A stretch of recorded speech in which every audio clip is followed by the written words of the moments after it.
এই যে সকাল সকাল এটা নিয়ে এসছে, এই 10,000 টাকার ক্ষতিপূরণ। আরে ঘুষ নিয়ে এসছিস? হেডফোন নষ্ট করেছে, তার ক্ষতিপূরণ নিয়ে এসছে এটা। এসে নিয়ে এসে আমাকে তুই দিচ্ছিস? হ্যাঁ আমার মনে হয় এটা বেচলে তুমি টাকাটা পেয়ে যাবে, কি বলো?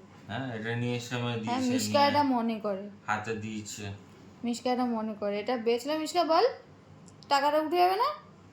হ্যাঁ হ্যাঁ, ওই জন্য ওটা দিয়েছে। দেখেছো, এমনি এমনি খালি হাতে আসেনি আজকে সকালে, এটা নিয়ে এসছে। এটা নিয়ে এসে আমার হাত দিয়ে টেনে দিচ্ছে। জোর করে দিচ্ছে যে আরে ক্ষতিপূরণটা রাখো তুমি। তোর সঙ্গে তো কথা নেই। কথা নেই, এদিকে কোলে বসে আছে। ওর প্রতি রাগ করে তুমি থাকতে পারবে না। ফেসটা বানিয়েছে, দেখেছো? ওই তো চাটু চাটবি না কিন্তু। চাটু চাটু চলে। ইস্কা বল, আমার প্রতি রাগ করে তো পারবে না তোমরা।